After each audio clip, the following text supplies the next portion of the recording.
L'histoire commence alors qu'un garçon nommé Hibiki court pour sauver sa vie. Il est poursuivi par un monstre, et il lui dit qu'il ne vaut pas la peine d'être mangé. Hibiki assure à la bête qu'il a un goût horrible, mais ça ne sert à rien.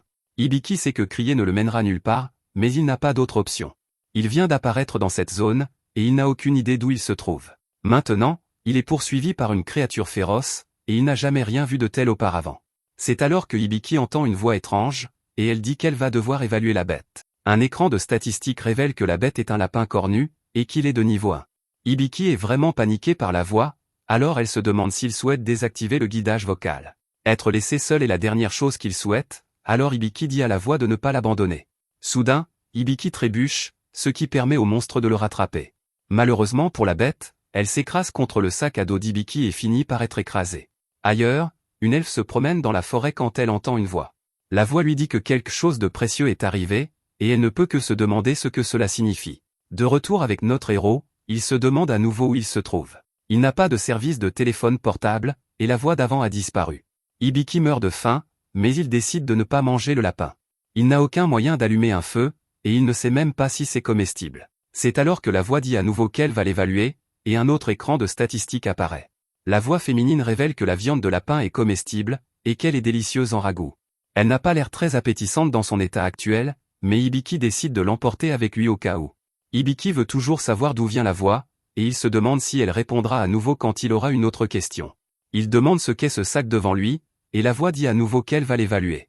Une page de statistiques apparaît, et la fille explique que c'est un sac de matériaux qui n'existe pas dans ce monde. Hibiki regarde le ciel et demande ce que c'est, et la fille dit qu'il n'y a rien à évaluer.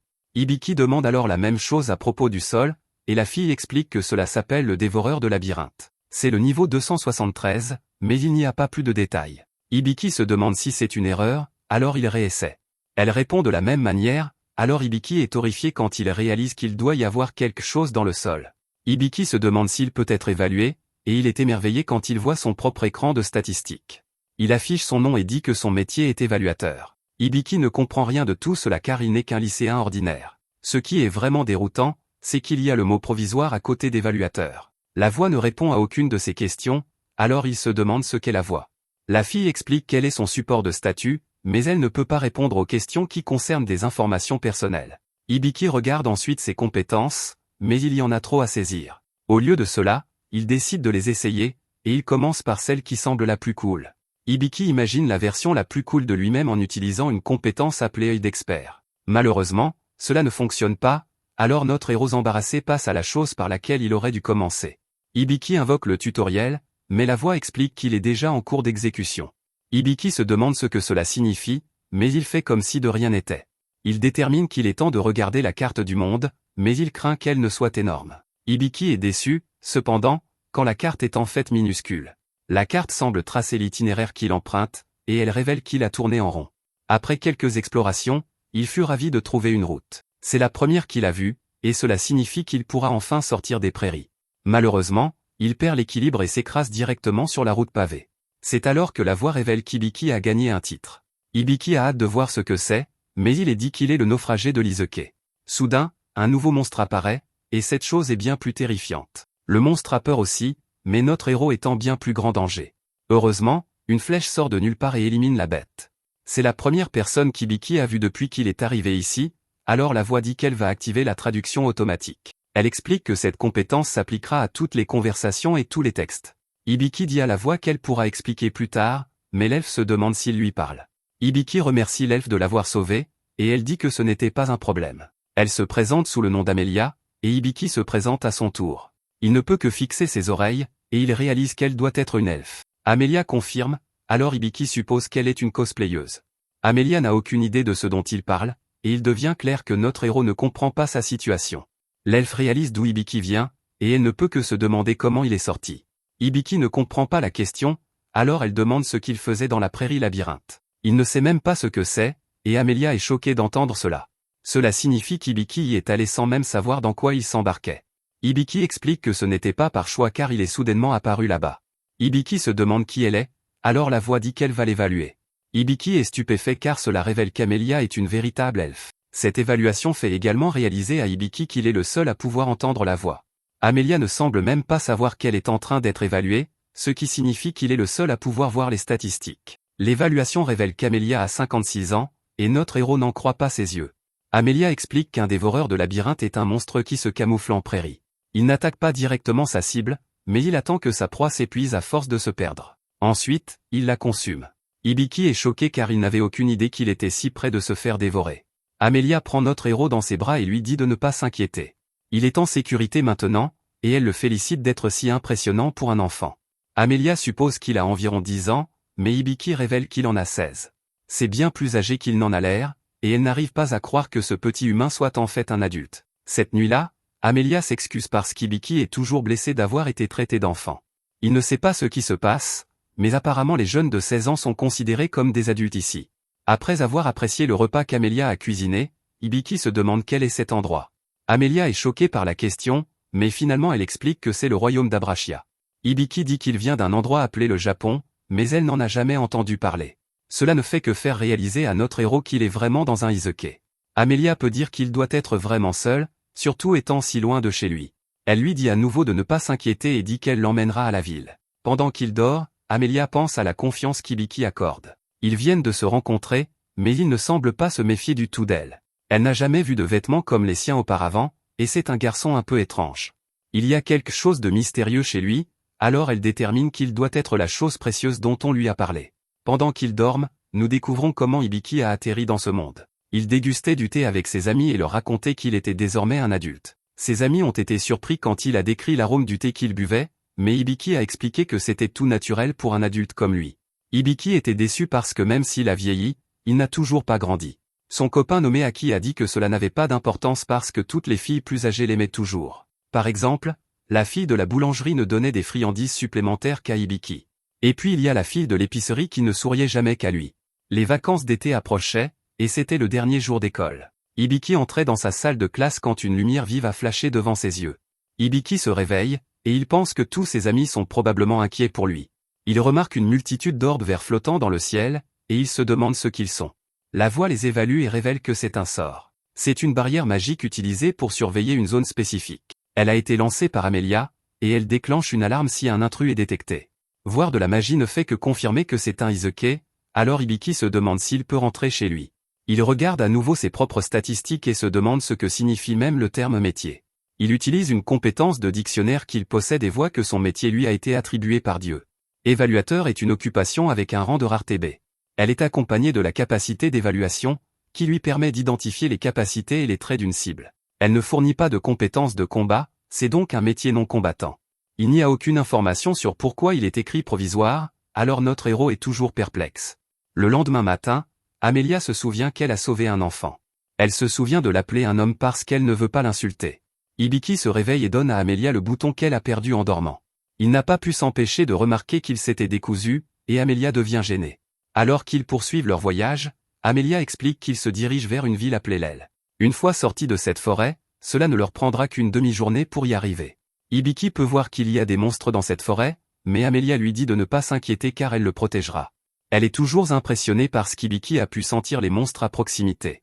Hibiki explique que c'est grâce à sa compétence de carte du monde, et Amelia perd presque la raison quand elle entend cela parce que c'est une compétence avec un rang de rareté 3A.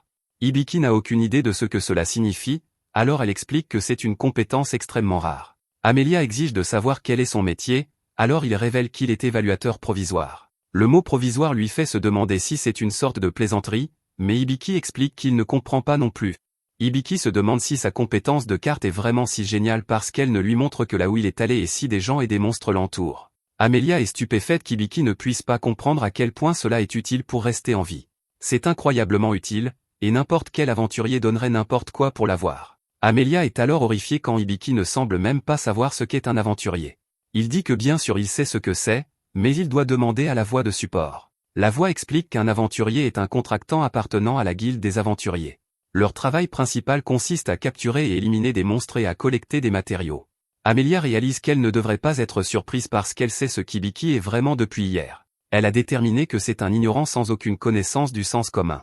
Elle s'excuse d'avoir oublié cela, mais c'est encore plus insultant. Elle ne comprend évidemment pas à quel point elle est blessante, alors Hibiki se demande si elle a des amis. Cela insulte Amelia maintenant, et elle dit que bien sûr elle a des amis. Hibiki dit qu'il est aussi son ami maintenant, et Amelia est prise au dépourvu. Hibiki vérifie sa carte négligemment et voit qu'il y a un lapin cornu de cristal à proximité. Amelia est stupéfaite d'entendre cela, et elle exige de savoir où il se trouve. Hibiki ne pense pas que ce soit grave, mais Amelia explique que les lapins cornus de cristal sont très différents des lapins ordinaires. La corne d'un lapin cornu de cristal est très difficile à obtenir, et elle peut être utilisée pour fabriquer des potions de guérison universelle. Celles-ci sont incroyablement rares et peuvent être vendues pour 200 pièces d'or. Il trouve le lapin peu après, et Hibiki utilise l'évaluation sur lui. Cela révèle que la petite créature a une compétence appelée fuite. Amelia est prête à s'en approcher, mais Hibiki explique qu'il a aussi une compétence appelée détection de présence. Ce n'est pas un problème pour Amelia car elle a une capacité qui peut supprimer leur son et leur odeur. Hibiki dit que c'est incroyable, mais elle fait remarquer que c'est lui l'incroyable. Sa compétence de carte du monde détecte les monstres difficiles à trouver, donc n'importe quel groupe serait ravi de l'avoir. Hibiki en doute parce qu'il a un métier non combattant. Amelia dit que ce n'est pas grave, et qu'il n'aurait qu'à laisser le combat aux autres membres du groupe. Il devrait se contenter de soutenir l'arrière-garde et se concentrer pour éviter les dangers. Amelia dit qu'elle aimerait former un groupe avec lui, mais elle se ravise rapidement quand il ne l'entend pas. Elle pense qu'elle n'a pas besoin de compagnons, et ce n'est pas comme si elle était seule ou quoi que ce soit. Elle dit qu'elle n'a pas besoin d'amis, mais ses actions disent le contraire. Elle prévoit d'obtenir la corne du lapin cornu, et elle imagine à quel point elle aura l'air cool aux yeux d'Hibiki. Amelia jure d'attraper le lapin, et Hibiki suppose simplement qu'elle aime vraiment l'argent. Alors qu'elle se prépare pour la chasse, Hibiki se demande où sont ses flèches.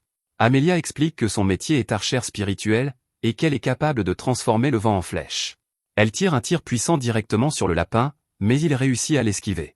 Amelia est horrifiée, et elle n'arrive pas à croire qu'il ait esquivé son tir à pleine puissance.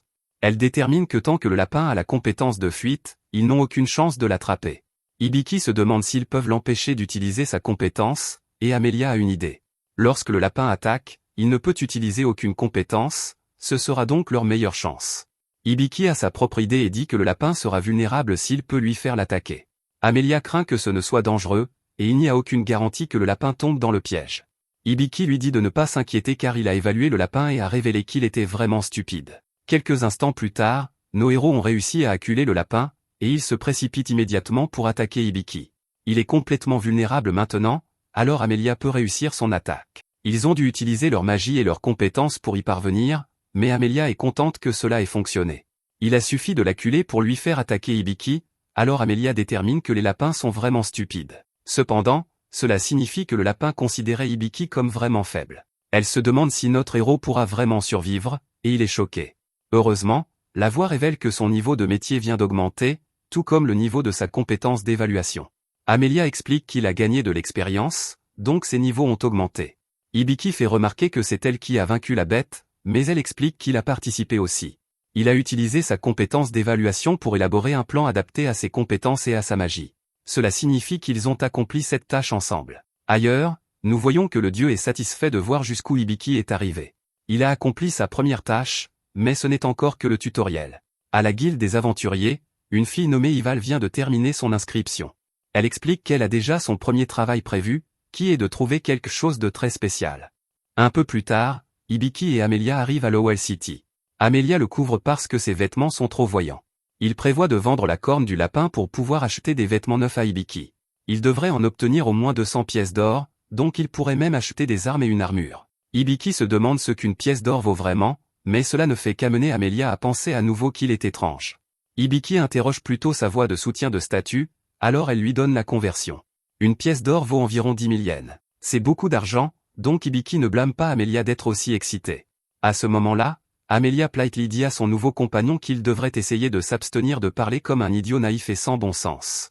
Elle ne fait que veiller sur Hibiki parce qu'il y a des gens qui essaieront de profiter de lui.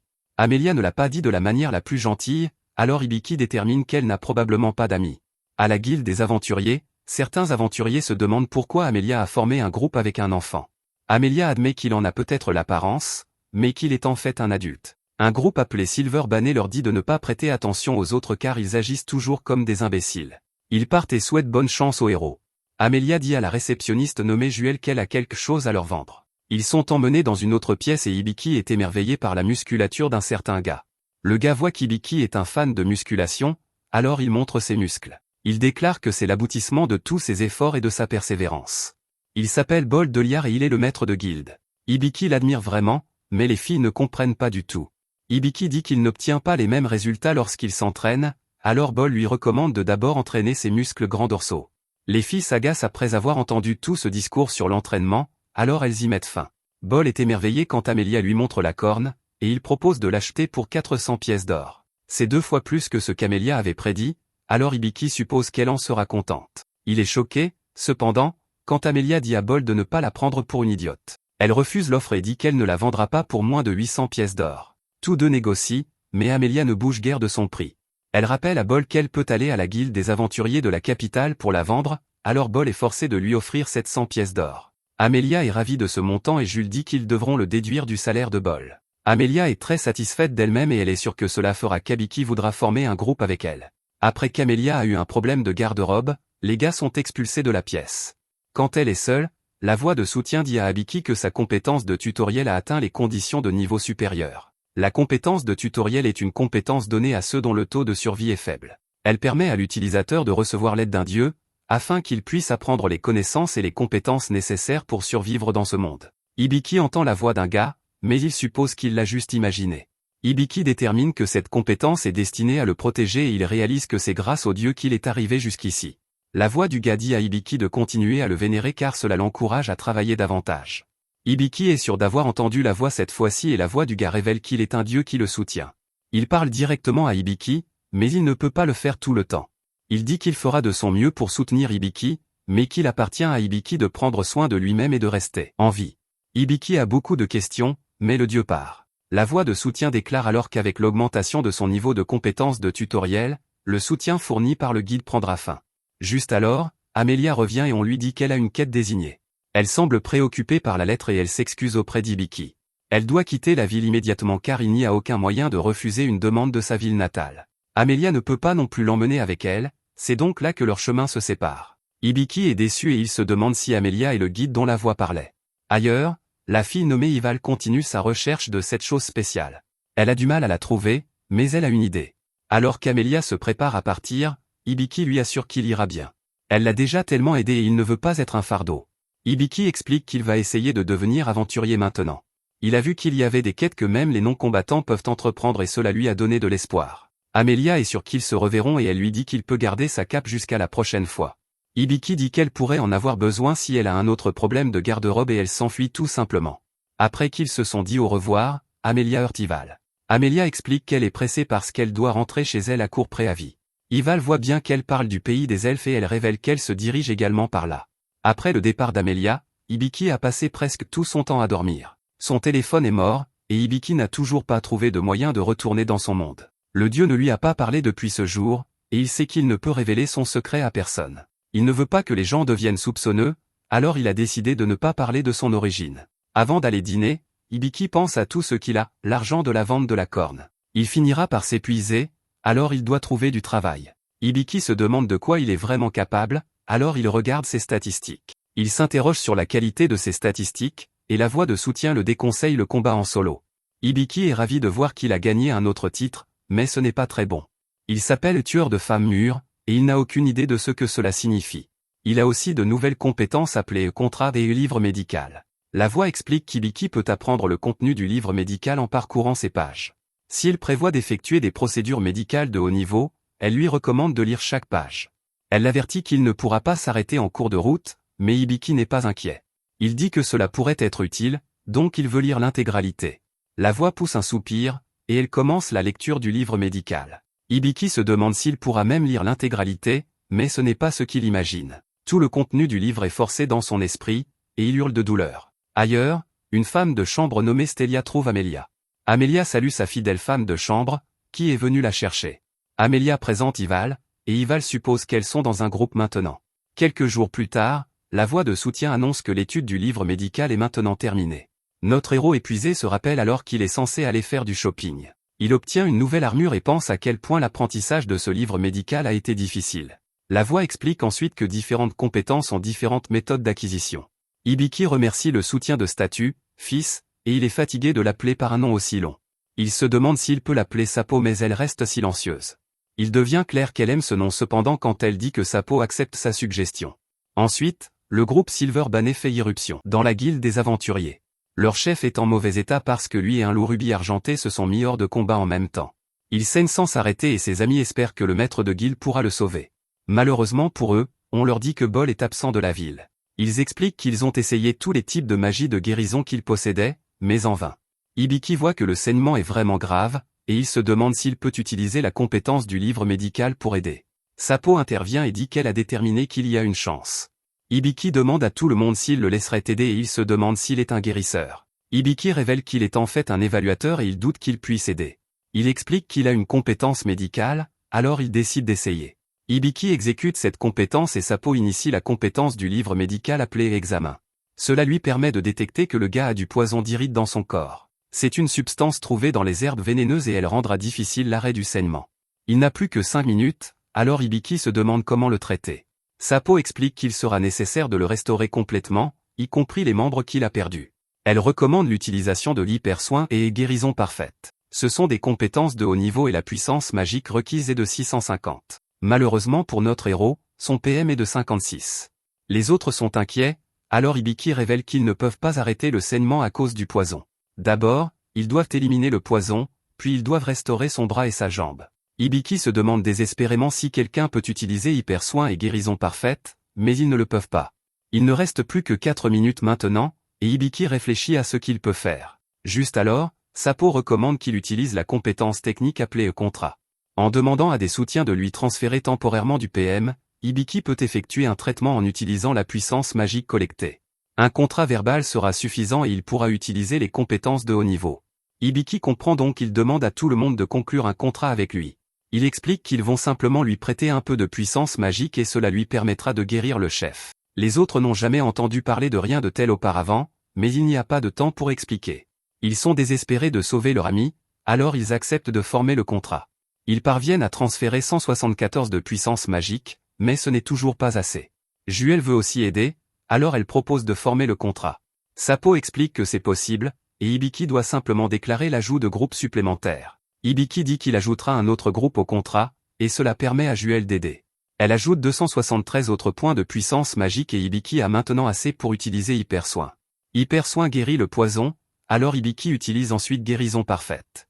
Une lumière vive émane du corps du chef alors qu'Hibiki dépasse ses limites pour le guérir. Quand c'est fini, Sapo déclare que les membres perdus du chef ont été restaurés. Le traitement complet du corps est terminé et tout le monde est soulagé. Notre héros est complètement épuisé après s'être autant poussé et il s'effondre. Hibiki rêve alors de la fois où il a été réprimandé par l'un de ses amis. Elle était contrariée parce qu'il faisait toujours les choses sans réfléchir d'abord. Il y avait cette fois où il a sauvé le chien qui se noyait et la fois où il a sauvé un chat coincé sur le toit. Son ami a dit que les gens ne seraient pas toujours là pour le sauver, donc il devait être plus prudent. Juste alors, Hibiki est réveillé alors que Sapo lui dit que son niveau de métier est passé du niveau 2 au niveau 5. Sa compétence technique contrat est passée du niveau 1 au niveau 2. Hibiki explique alors à Juel qu'il se sent mieux maintenant et il s'excuse d'avoir été un fardeau. Juel dit qu'il n'est pas du tout un fardeau parce qu'il a sauvé son jeune frère. Son frère est un chef nommé Jade et il est également très reconnaissant. Hibiki ne s'attribue pas tout le mérite car il souligne qu'il n'aurait rien pu faire sans que tout le monde lui prête sa force. Juel rétorque que cela n'a été possible que grâce à lui et qu'il devrait accepter leur gratitude. Juel révèle alors qu'elle a émis une ordonnance de silence concernant cette affaire afin que les nouvelles ne se répandent pas. Hibiki est soulagé mais il se demande pourquoi elle a fait cela. Juel explique qu'avoir la capacité d'utiliser hypersoin et guérison parfaite est du jamais vu. Si la nouvelle s'en répandait, il est garanti que quelqu'un tentera d'exploiter Hibiki pour gagner de l'argent. Pour éviter cela, Juel recommande qu'il rejoigne un groupe d'aventuriers. Il serait beaucoup plus en sécurité s'il avait des combattants amicaux autour de lui. Hibiki ne sait pas s'il pourra rester dans la ville après cela et il ne veut déranger personne d'autre. Hibiki sait qu'il est non combattant cependant, donc ce pourrait être une bonne idée d'avoir quelqu'un autour. Juel révèle qu'il y a une autre façon, à savoir embaucher un garde du corps. Dans une prison quelque part, une fille tient fermement une bête terrifiante. La bête lui dit de ne pas s'inquiéter car il réduira en pièces quiconque essaiera de lui faire du mal. Un peu plus tard, Hibiki rencontre un gars nommé Ajar. Ajar est le propriétaire de l'entreprise Ajar, et Hibiki lui dit qu'il a besoin d'un garde du corps. Ajar lui montre une sélection de gardes du corps et lui dit de choisir celui qu'il veut. Aucun d'eux ne correspond aux critères d'Hibiki, alors il les refuse tous. Cela n'a rien à voir avec leur force, et c'est en réalité parce qu'Hibiki veut quelqu'un avec plus de pouvoir magique. Quand les choses deviennent sérieuses, Hibiki aimerait utiliser Perfect Heal et Hypercure de son livre de médecine. Ajar dit qu'il ira chercher quelqu'un de plus approprié, mais Sapo pense qu'Hibiki devrait chercher quelqu'un lui-même. Hibiki donne une autre chance à Ajar, mais ce gars est vraiment un étrange individu. Il dit qu'il peut sentir l'odeur de la fortune financière sur Hibiki, et Sapo l'évalue. Il s'avère qu'Ajar a une compétence qui lui permet de sentir combien d'argent une personne gagnera dans le futur. Hibiki remarque un couloir sombre, mais Ajar le met en garde. Il explique que les options là-bas ont quelques défauts, donc il ne les recommanderait pas. Ils ne sont pas adaptés au travail ni au combat. Ils ne peuvent pas retourner dans leur pays d'origine, alors Ajar leur a permis de rester dans son entreprise. Ne pas pouvoir rentrer chez soi semble familier à Hibiki, alors il se demande s'ils sont dans la même situation que lui. Hibiki dit qu'il aimerait les voir, et Ajar perd vraiment la raison. L'odeur de la fortune devient encore plus forte après qu'Hibiki dit qu'il veut voir le couple mystérieux. Ils arrivent, et Hibiki remarque que l'un d'eux est un loup. Il se demande pourquoi ils sont en cage, alors Ajar explique que le loup a fait une rage en essayant de protéger la fille. C'était un malentendu, mais il a dû le mettre en cage parce que ce sont les règles. La fille a été évaluée, et cela révèle qu'elle a du pouvoir magique. Malheureusement, elle ne peut pas contrôler sa magie, donc elle explose de manière incontrôlable sans aucun avertissement. Le loup dit avec colère à Hibiki de s'éloigner, et notre héros est terrifié. Sapo les évalue, et Hibiki remarque que certaines de leurs statistiques sont cachées. Sapo utilise l'œil d'expert d'Hibiki, et cela détecte une falsification des statistiques. Hibiki n'a aucune idée de ce que fait l'œil d'expert, donc il doit vérifier son dictionnaire. Cela révèle que l'œil d'expert est une compétence inhérente et a un rang de rareté au-dessus du triple S. Simplement dit, c'est l'œil d'évaluation ultime au monde. C'est sans précédent pour quelqu'un d'avoir cette compétence, et elle n'est donnée que lorsque le dieu le souhaite. Hibiki ne peut pas croire à qui une compétence aussi rare a été donnée, et il dit que le dieu est allé trop loin. Sapo utilise l'œil d'expert et réévalue le couple. Cela montre à Hibiki leurs véritables statistiques, et il est choqué. Le loup a des compétences de rang double S, mais ce qui est le plus surprenant, c'est qu'il est un héros de niveau 95. Quant à la fille, il s'avère qu'elle deviendra une sage. Son statut indique magie incontrôlable, et cela s'appelle Raging Sanctuary. Ses pouvoirs ne peuvent pas être contrôlés, donc cela finira par mener à son autodestruction. Cette compétence a été accordée par le dieu comme une épreuve, et Hibiki n'y croit pas. Il se demande comment le dieu a pu donner ce genre de pouvoir terrible à une si petite fille. Le dieu dit simplement que cela ne pouvait pas être évité car c'est une épreuve pour une sage. Hibiki pense alors à comment ces deux-là ont pu casser de pouvoir magique. Sa seule préoccupation est de savoir s'il a le droit de faire rejoindre un héros et une sage à son groupe. Le dieu répond et dit à Hibiki de faire ce qu'il veut. Juste à ce moment, Sapo recommande à Hibiki d'utiliser une compétence appelée relief mesure. Le loup a une malédiction sur lui, et la compétence permettra à Hibiki de l'enlever. Hibiki prend sa décision et dit à Ajar qu'il va les acheter comme garde du corps. Ajar quitte presque cette terre alors que l'odeur luxueuse de la fortune est si intense qu'elle commence à l'étouffer. Après avoir acheté le couple, Hibiki les emmène dans la forêt. Le loup, nommé Claude, se demande quel genre de choses terribles il va faire, mais Hibiki explique qu'il ne va rien faire de mal. Il veut simplement aider, et il commencera par guérir Claude. Pour ce faire, il dit qu'il aura besoin de l'aide de la fille nommée Lilian. Il a besoin d'emprunter son pouvoir magique, et elle dit qu'elle le fera si cela peut guérir Claude. Claude est méfiant, cependant, et il suppose que cela doit être une sorte de piège. Lilian lui dit d'arrêter parce que c'est sa chance de le guérir. Claude la protège depuis très longtemps, et maintenant elle veut être celle qui l'aide. Ils sont prêts, alors Hibiki explique que, pour guérir Claude, ils ont besoin de beaucoup de pouvoir magique. Il demande à Lilian de conclure un contrat avec lui pour partager son PM. Lilian accepte avec empressement, donc le contrat est formé. Hibiki active immédiatement son livre de médecine et utilise Perfect Heal. Claude crie alors d'agonie alors que ses blessures horribles sont guéries. Son bras et sa jambe repoussent, et Lilian est enfin soulagé. Claude est également reconnaissant, alors il remercie notre héros. Il se sent beaucoup mieux, mais quelque chose ne semble toujours pas juste. Hibiki explique qu'il s'y attendait parce que Claude est toujours maudit. Claude est stupéfait d'apprendre qu'Hibiki est au courant de sa malédiction car elle est indétectable même pour un évaluateur. Si Hibiki est au courant de la malédiction, Claude réalise qu'il doit aussi savoir qui il est vraiment. Hibiki le confirme en soulignant que Claude est un héros. Il sait aussi que, dans le futur, Lilian va devenir une sage. Personne ne devrait avoir accès à ces informations, alors Claude ne peut que se demander comment Hibiki a obtenu ce pouvoir. Hibiki révèle que c'est parce que le dieu lui a donné la capacité œil d'expert. Claude est encore plus choqué maintenant car c'est l'œil divin qui peut voir la vérité. Hibiki ne perd pas plus de temps, et il utilise relief mesure sur Claude. Une force sombre émerge de Claude, et les chaînes qui le retiennent sont révélées. La malédiction ne semble pas vouloir céder sans se battre, mais le relief mesure d'Hibiki est extrêmement puissant. Une paire de ciseaux apparaît dans le ciel et s'abat sur Claude. Hibiki ne comprend même pas ce qui se passe, et il se demande s'il a accidentellement mis fin à la vie de Claude. Heureusement, Claude est toujours vivant, mais Hibiki remarque que sa compétence n'a coupé qu'une des chaînes. Le dieu lui dit que c'est prévisible car la compétence relief mesure d'Hibiki n'est encore qu'au niveau 1. Hibiki jure alors d'augmenter le niveau de la compétence pour pouvoir couper toutes les chaînes de Claude. Claude, cependant, est stupéfait de voir à quel point il se sent mieux. Il n'est pas complètement rétabli, mais une partie de sa force est revenue. Claude s'agenouille et s'excuse auprès d'Hibiki pour avoir été impoli. Il est maudit depuis un certain temps, et cela lui a tout coûté.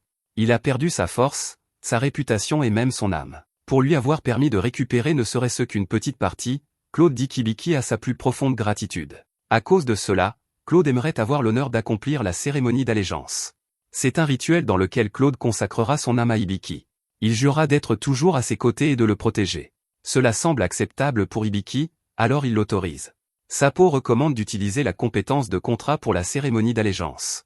Les contrats ont le pouvoir de tenir les groupes à leurs promesses, et c'est toujours utile. Il conclut le contrat, et cela rend Claude très heureux. Cela réglé, il commence la cérémonie. Claude déclare que, désormais, Hibiki sera son seigneur. Il promet de protéger Hibiki pour le reste de sa vie et avec chaque fibre de son être. Hibiki n'a qu'à dire qu'il l'autorise, ce qu'il fait.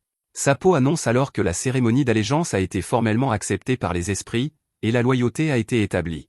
Notre héros est alors émerveillé alors que tous deux reçoivent des emblèmes sur leurs mains. L'emblème est donné par les esprits, et c'est un signe que la loyauté de Claude a été reconnue.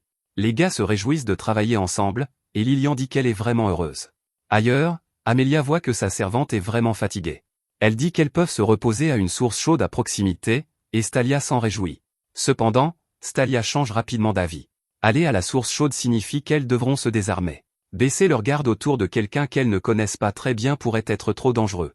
Amelia dit qu'elle est paranoïaque, alors elles iront à la source chaude. De retour avec notre héros, Hibiki explique qu'il ne peut pas utiliser ses compétences de rang supérieur sans leur aide. Les autres comprennent maintenant, et ils disent qu'il peut compter sur eux.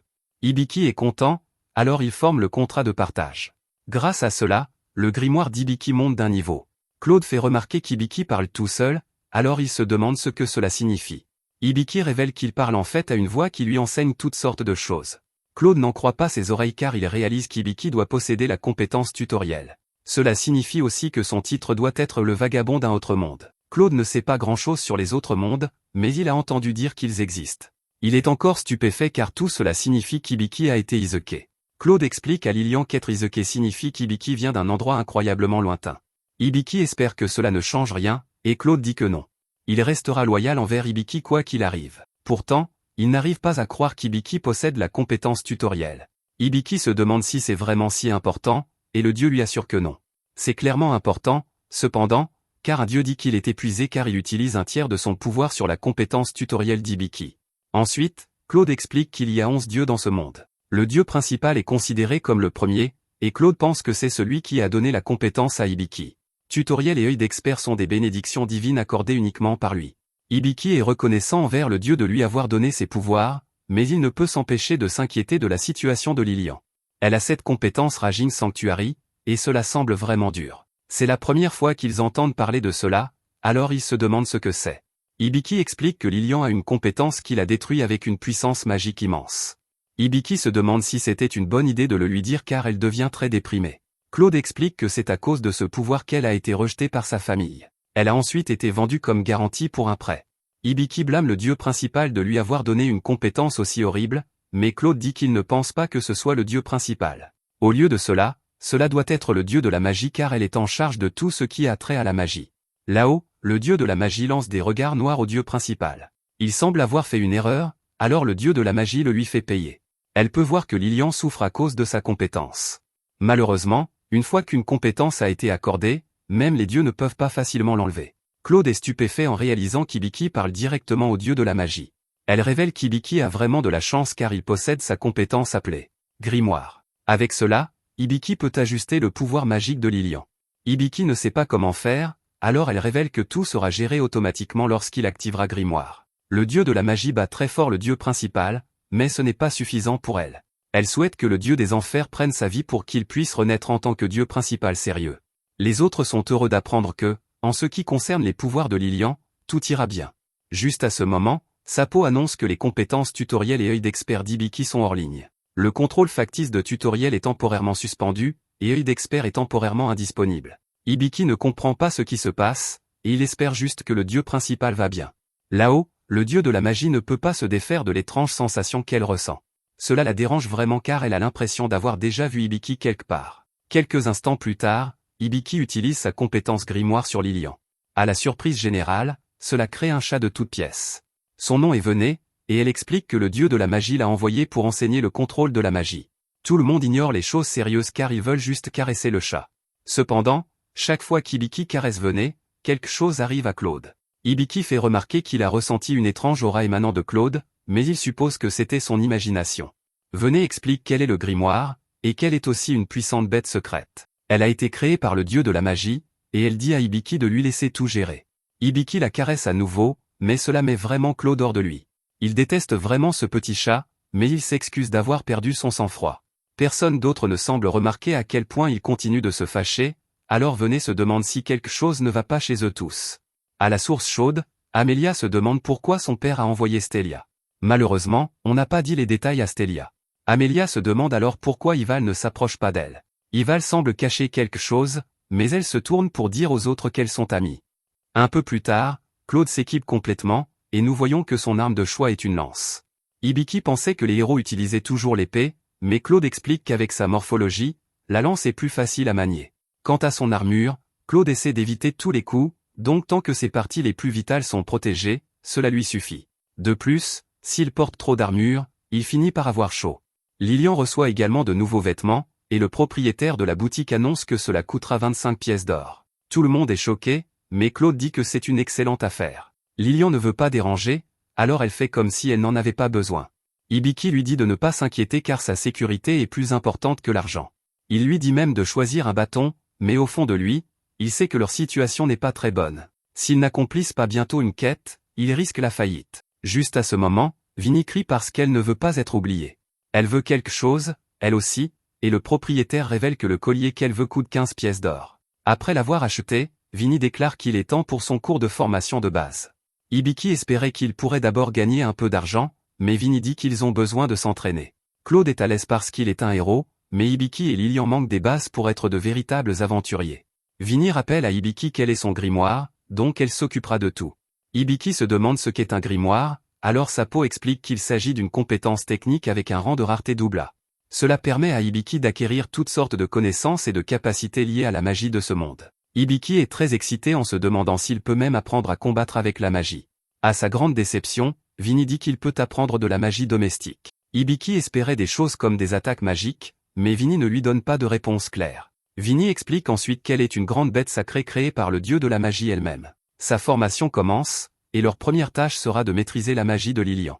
Cela nécessitera d'enregistrer Hibiki comme personne responsable. Hibiki se demande comment ils vont faire cela, alors Vinnie lui mord la main.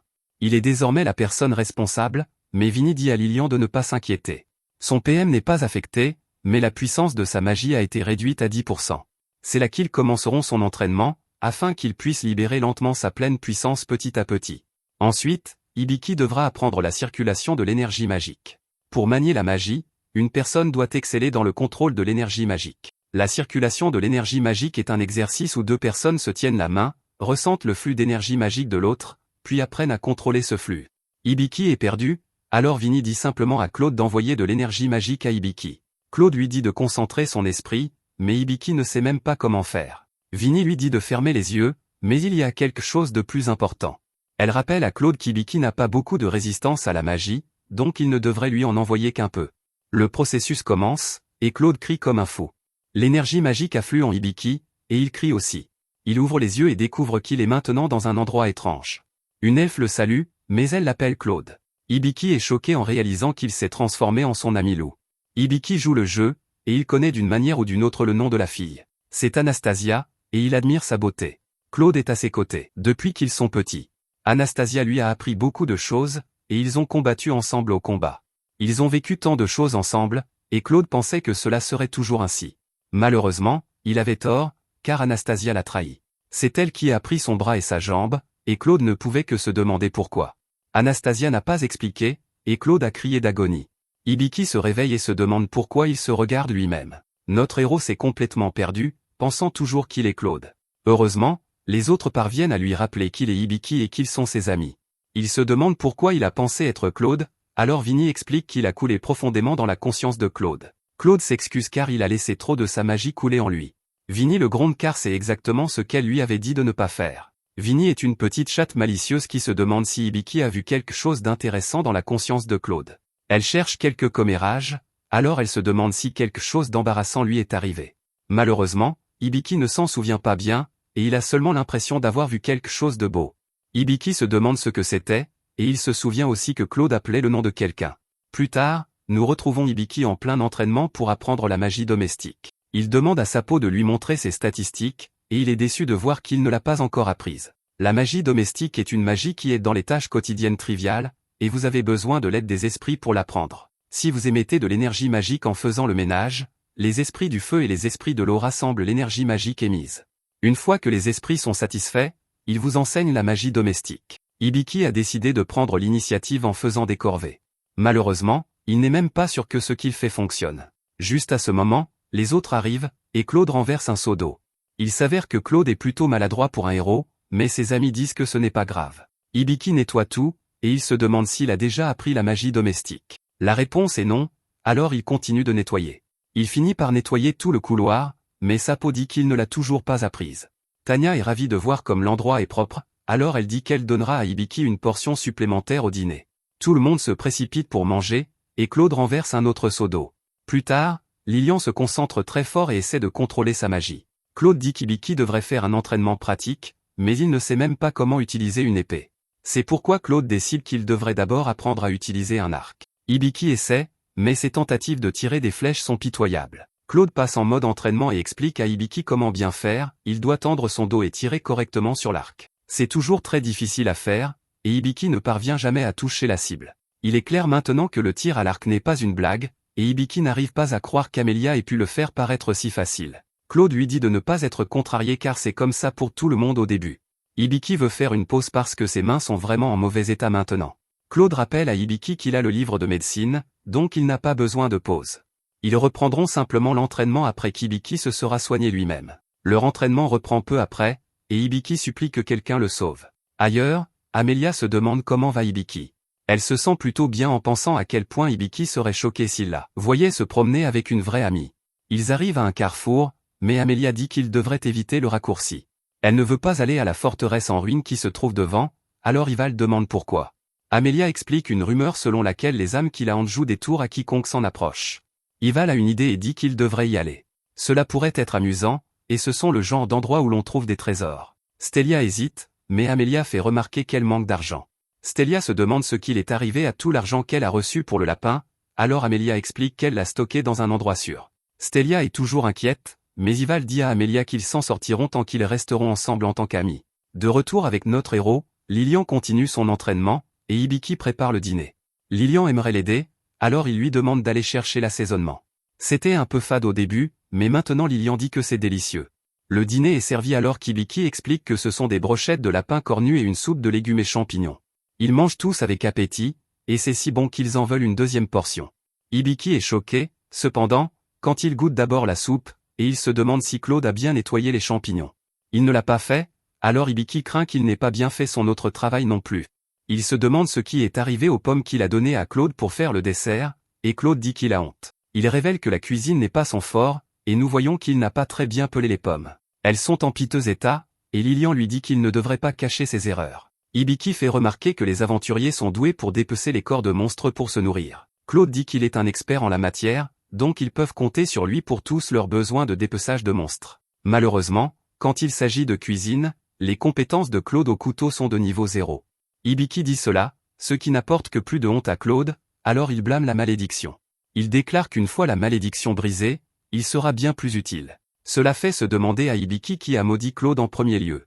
Malheureusement, le passé de Claude reste mystérieux car il dit qu'il ne sait pas. Ensuite, Hibiki pense à combien de choses étaient bien plus faciles dans son autre monde. Il décide de se consacrer à ce qu'il peut faire ici pour pouvoir rentrer bientôt chez lui. Juste à ce moment, Sapo annonce qu'Hibiki vient d'apprendre une compétence appelée lavage à bulles. Elle a également un avertissement pour lui et dit qu'il devrait utiliser sa carte du monde. Hibiki la vérifie et est choqué de découvrir qu'un monstre appelé le sanglier chargeur arrive dans cette direction. Il a l'air très en colère, alors Claude s'avance pour lui faire face. Il utilise sa compétence de maîtrise appelée frappe de précision et libère une puissance incroyable. Il frappe la bête, et Claude la vainc avec cette seule attaque.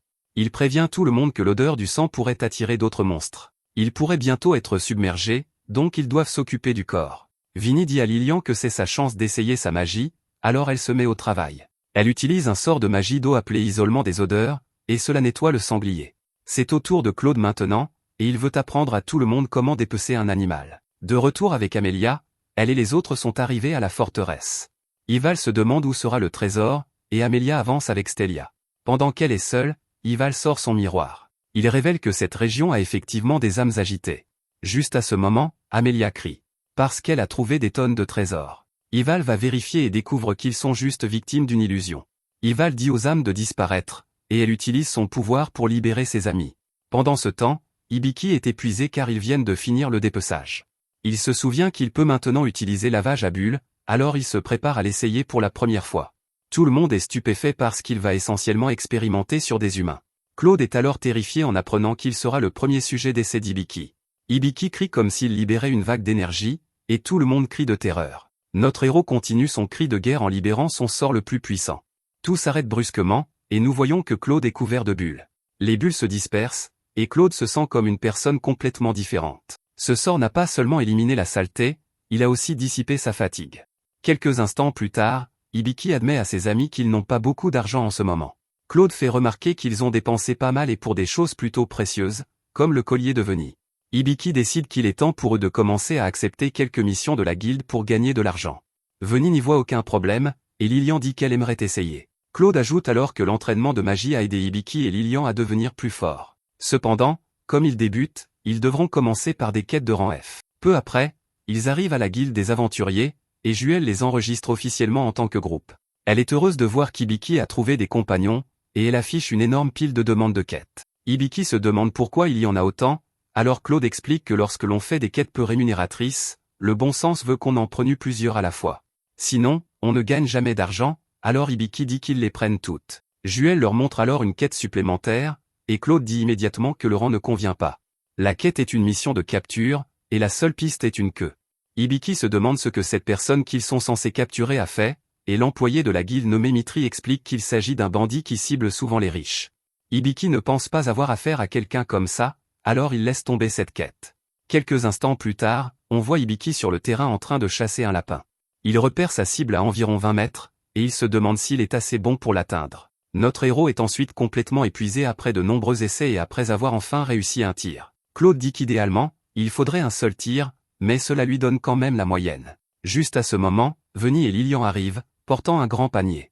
Elles ont cueilli un tas de fruits métrica qu'elles ont trouvés par hasard. Venny explique qu'ils peuvent être utilisés comme marqueurs de chemin quand on se perd dans les montagnes, et Lilian les présente fièrement. Elle démontre leur fonctionnement en lançant un sur un arbre pour laisser une marque. Hibiki est impressionné, et Claude dit qu'il devrait se reposer.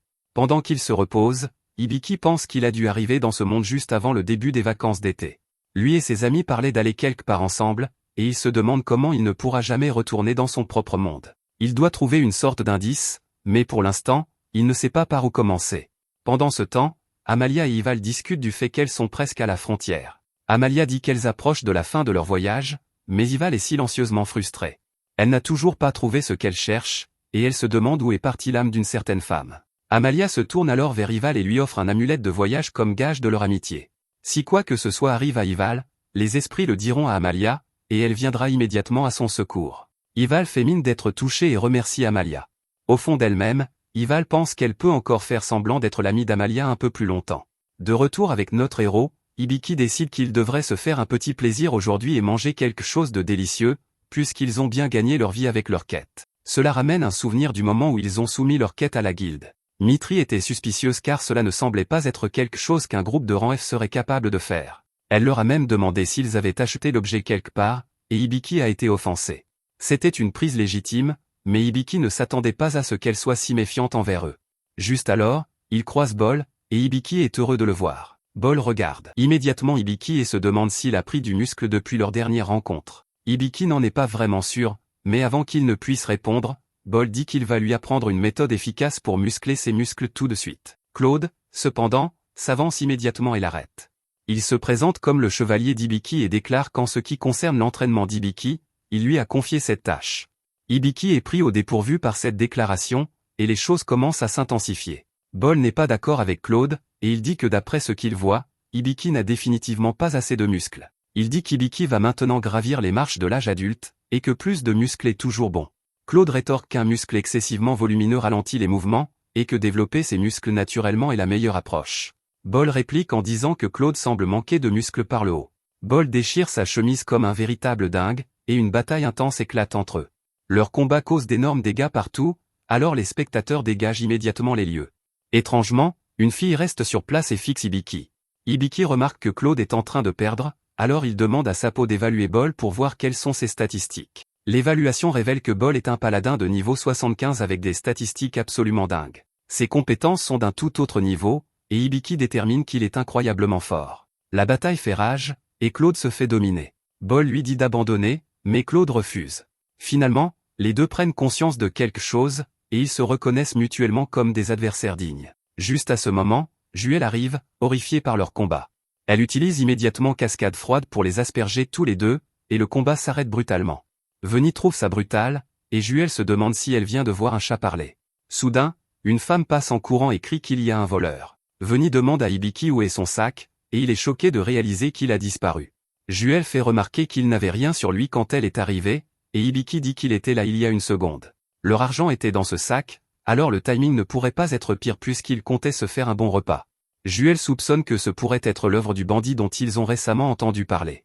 Ils n'ont pas encore beaucoup d'informations sur le voleur, mais ils savent que cette personne fait ressembler sa queue à un serpent ou l'utilise pour chatouiller les gens. De plus, leurs cibles sont toujours des personnes riches. Quelques instants plus tard, Hibiki regarde la fiche de recherche, et il se demande si les dessins sont même précis. Hibiki et Lilian sont assis dans un restaurant, et Hibiki est maintenant habillé en vêtements de femme. Il sait pourquoi il est habillé ainsi, mais il ne peut s'empêcher de remarquer qu'il est plutôt beau. Veni explique que le plan est d'utiliser Hibiki comme appât pour attirer le bandit. Comme le bandit cible les personnes riches, le piège est tendu en laissant délibérément un portefeuille sur la table. Une fois que le bandit l'aura pris, Claude l'appréhendera. Claude est furieux que quelqu'un ait volé Hibiki, et il jure de ne jamais leur pardonner. Hibiki se demande si le plan va même fonctionner, et Lilian dit que tout cela est très excitant. Là-haut dans les cieux, le dieu de la magie n'arrive toujours pas à se débarrasser de l'impression d'avoir déjà vu Hibiki quelque part. Juste alors, la nourriture arrive, et c'est une magnifique crêpe au miel. Hibiki et Lilian sont émerveillés, et ils n'ont presque pas envie de la manger. Soudain, Claude déclare qu'ils se sont fait avoir parce que la serveuse est la voleuse. Hibiki panique car il réalise seulement maintenant que le portefeuille a été volé. À proximité, la serveuse déclare que c'était trop facile alors qu'elle s'enfuit. Nos héros la poursuivent, et on voit qu'ils suivent la trace laissée par le portefeuille. Il s'avère que le vrai plan était d'utiliser ce fruit marqueur tout à l'heure à l'intérieur du faux portefeuille. Lilian dit qu'elle n'a pas fini ses crêpes, alors Hibiki promet qu'ils en reprendront quand ils auront récupéré l'argent. Ils suivent la trace de la voleuse, et elle les mène sous terre, où se trouve une sorte de club secret. Il y a toutes sortes de personnages louches ici, et Hibiki n'en croit pas ses yeux. Claude dit que cela semble un endroit parfait pour qu'un criminel se cache, alors il regarde autour. Un gars essaie de séduire Hibiki, alors Hibiki doit le rejeter. Juste alors, Claude tire Hibiki à part et lui demande d'évaluer les statistiques d'une personne encapuchonnée à proximité qui a une queue. Quelques instants plus tard, nos héros confrontent la fille. Elle leur demande si elle peut faire quelque chose pour eux, alors Hibiki va droit au but. Il lui dit de rendre ce qu'elle a volé. Elle fait l'idiote, alors Hibiki lui dit qu'il sait ce qu'elle a fait, et la raison pour laquelle il le sait est qu'il est un évaluateur. Il ajoute le mot au provisoire après l'avoir dit, et la personne encapuchonnée se moque de lui. Claude saute à la défense d'Hibiki et dit que ses évaluations sont toujours précises. Lilian dit à la bandite d'accepter son sort. Hibiki révèle alors tout ce qu'il a vu dans l'évaluation, cette personne est la bandite demi-homme-bête recherchée avec la compétence de transformation de queue. La bandite retire sa capuche et se révèle. Elle s'appelle Fauna, et elle dit que le chat est sorti du sac. Elle se présente fièrement comme une bandite à la plus belle queue du monde. Claude est étonné, et Hibiki se demande s'il la connaît. Claude explique que la transformation de queue est une compétence très rare chez les hommes-bêtes. Fauna leur dit qu'elle sait qu'ils ont essayé de la capturer avec une fausse bourse, mais qu'il était déjà trop tard. Elle avait pris la vraie bien plus tôt, et le faux portefeuille qu'elle a volé à Hibiki au restaurant était le leur. Cela signifie que le vrai argent d'Hibiki a déjà disparu. Leurs maigres fonds ont été complètement anéantis, et Hibiki est dévasté. Fauna révèle qu'elle les a délibérément attirés dans le club souterrain, et elle leur dit que c'est ce qu'ils méritent pour avoir essayé de lui tendre un piège. Elle déclenche un piège pour faire s'effondrer quelque chose sur Hibiki, alors Claude doit le sauver. Nos héros sont séparés, alors Claude dit à Hibiki de poursuivre Fauna. Hibiki la poursuit, mais Fauna pense qu'il s'est fait prendre trop facilement après qu'il tombe dans un autre piège. Fauna révèle qu'elle est experte en pose de piège, et qu'elle en a plein en réserve pour lui. Hibiki est maintenant coincé, et il se demande comment il va s'en sortir. Fauna se moque de lui en faisant remarquer qu'il est incroyable qu'un évaluateur tombe dans un tel piège. Alors que Fauna se prépare à partir, elle remarque qu'Hibiki est en fait un garçon. Elle est surprise et se demande pourquoi il est habillé en fille. Hibiki explique que c'était pour l'attraper, mais Fauna fait rapidement remarquer que ce n'est pas vraiment logique qu'il soit habillé en femme juste parce que la bandite cible les personnes riches. Hibiki y réfléchit et réalise qu'elle a parfaitement raison. Fauna dit qu'Hibiki est plutôt intéressant, donc ça ne lui dérangerait pas de l'aider. Elle propose de l'aider à descendre, mais à une condition, il y a quelque chose qu'elle veut qu'il évalue pour elle. Hibiki se demande si elle veut qu'il évalue des objets volés, et Fauna dit qu'elle ne s'intéresse qu'aux objets authentiques. Ils vont quelque part, et Fauna sort d'abord une pierre précieuse colorée.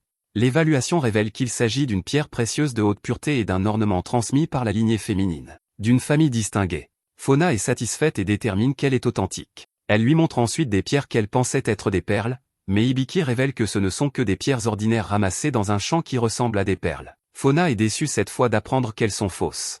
Ensuite, elle lui montre une dague en argent, et l'évaluation révèle qu'elle a été fabriquée à des fins cérémonielles, donc elle ne coupe pas bien. Fauna dit qu'elle pourrait se vendre à un bon prix si elle est vendue au bon endroit. Elle est également impressionnée par la précision de ses évaluations. Puis elle lui montre un dernier objet, et celui-ci est différent des autres. C'est un bracelet en bois, et il ne semble pas particulièrement précieux. L'évaluation révèle qu'il porte un motif aimé par les hommes bêtes depuis l'Antiquité. C'est un gage de bénédiction ou d'affection profonde, et le message qui y est attaché dit le message de Diana. Les choses deviennent très sérieuses alors que Fauna se demande ce qu'il dit d'autre. Il dit merci, Oni-chan, et Fauna est complètement stupéfaite. Elle demande s'il y a autre chose, mais Hibiki dit que c'est tout. Fauna reste silencieuse un instant, puis elle révèle la vérité. Le bracelet lui appartient, et sa petite sœur le lui a donné. Il y a une écriture dessus qu'elle a toujours voulu comprendre, mais qu'elle n'a jamais pu déchiffrer. Elle l'a montré à tant d'évaluateurs avant, mais aucun n'a jamais pu l'aider. C'est logique car sa sœur n'a jamais vraiment appris à écrire. Pourtant, Hibiki a réussi à l'évaluer quand même. Elle se demande s'il n'a pas évalué l'écriture elle-même, mais plutôt l'émotion que sa sœur y a mise. Hibiki demande alors à Fauna si sa sœur sait qu'elle est une voleuse. Fauna se tait à nouveau et révèle que sa sœur est morte. Elle s'est mêlée à une bataille dans son pays, et c'était fini. Fauna retourne alors la conversation et demande d'où vient Hibiki. Hibiki, bien sûr, cache son secret et dit simplement que c'est un endroit très lointain. Fauna lui dit que s'il a une maison où retourner, alors il devrait y retourner. Elle a perdu la sienne, et elle ne pourra jamais y retourner. Elle fait également remarquer que l'un des compagnons d'Hibiki est un homme bête, et s'il vient du même endroit qu'elle, alors il a sûrement aussi un passé douloureux. Après un moment de silence, Fauna rend son argent à Hibiki. Elle dit que ses évaluations étaient justes, et elle l'appelle encore une fois un évaluateur provisoire. Elle lui dit qu'elle espère qu'ils se reverront, et elle lui donne un baiser. Elle dit qu'elle a hâte de le revoir en vêtements de fille, puis elle part. De retour à l'auberge, Tanya a du mal à enlever le rouge à lèvres de Fauna sur le visage d'Hibiki. Bol rit et dit que cela compte peut-être comme un pas de plus vers l'âge adulte. Bol lui raconte ensuite quelque chose qu'il a entendu de la part de la guilde des aventuriers de la capitale, il y a un nouveau groupe jeune et énergique qui monte de niveau à une vitesse étonnante. Le roi leur a confié la tâche de vaincre les morts vivants, et ils s'appellent les tueurs de cadavres. Hibiki trouve que ce nom est un peu bizarre, et il se demande ce qu'est un mort-vivant. Claude explique que mort-vivant désigne un type de monstre qui est mort mais qui bouge encore comme s'il était vivant. Hibiki est horrifié et pense immédiatement aux zombies. Bol ajoute que cet autre groupe semble être en voyage d'ouest en est, et qu'il pourrait venir un jour dans ce pays. Hibiki s'inquiète que cela signifie qu'il pourrait y avoir des morts-vivants par ici aussi. Bol dit qu'il ira bien tant qu'il aura des muscles. Ensuite, Hibiki dit que le monde est vraiment grand. Claude lui demande ce qu'il veut dire, alors Hibiki dit qu'il a l'impression d'avoir découvert tellement de nouvelles choses aujourd'hui. Claude est d'accord et dit qu'il ressentira cela encore plus fortement s'il part en voyage. Cela donne une idée à Hibiki, alors il dit qu'il veut partir en voyage et rencontrer toutes sortes de personnes. Claude demande quel genre de personnes, et Hibiki dit qu'il veut rencontrer quelqu'un de très savant. Claude détermine qu'il veut dire quelque chose comme un sage. Claude explique que les seuls sages encore actifs sont les sages des trois mondes, qui règnent depuis plus de 500 ans. Claude demande alors pourquoi Hibiki souhaite rencontrer les sages, et notre héros est honnête avec eux. Il déclare qu'il veut retourner dans son propre monde. Cela frappe très fort les autres, et Lilian a les larmes aux yeux en réalisant ce que retourner à la maison signifie. Cela signifie simplement qu'Hibiki partirait. Hibiki n'avait jamais pris le temps d'y réfléchir, mais il réalise maintenant que cela signifie dire au revoir aux gens ici. Hibiki essaie de s'expliquer, mais Claude intervient. Il dit à Lilian qu'Hibiki n'a jamais demandé à venir dans ce monde. C'est un vagabond d'un autre monde, et il est naturel qu'il veuille retourner. Lilian comprend, et Claude se tourne à nouveau vers Hibiki. Il lui dit de ne s'inquiéter de rien, et il jure de le protéger jusqu'à ce que ce jour vienne. Pendant ce temps, Amalia et Ival marchent, et Amalia dit que les gens de sa terre natale viendront bientôt les rencontrer. Elle le sait parce que les esprits de la forêt le lui ont dit. Ival dit que c'est bien pratique, alors Amalia explique que les esprits ne répondent qu'aux questions qu'elle pose. Cela lui rappelle qu'une fois, un esprit lui a parlé le premier, ce qui était très inhabituel. Il lui a dit qu'à l'est, quelque chose de précieux y avait été déposé. Ival s'intéresse soudainement beaucoup et demande où cela s'est passé. Amalia révèle que c'était dans la forêt de Roel. Ival se tait puis dit à Amalia qu'elle vient de se souvenir qu'elle a quelque chose à faire. Elle lui dit au revoir sans crier gare et part. Au fond d'elle-même, Ival est vraiment heureuse car c'est son premier indice. Si cette voix n'était pas la voix d'un esprit, alors c'était probablement l'âme qu'elle recherchait. Elle est frustrée, cependant, car cela signifie que la piste a commencé à Roel, là où tout son voyage a commencé. Peu de temps après, Ival dit qu'elle a fait un long détour, mais qu'il semble qu'elle soit enfin au bon endroit. Pour une raison quelconque, elle dit que Claude est le suivant et dit que, puisqu'il a perdu ses membres, s'occuper de lui devrait être facile. Elle dit à quelqu'un de lui laisser faire, et ses intentions ne sont clairement pas bonnes. Ailleurs, Hibiki et son groupe discutent de leur prochaine action. Claude confirme qu'Hibiki veut rencontrer les sages, et il dit qu'ils n'ont pas d'autre choix que d'aller dans une ville appelée Thérodinus. Hibiki n'en a jamais entendu parler, alors il se demande où elle se trouve.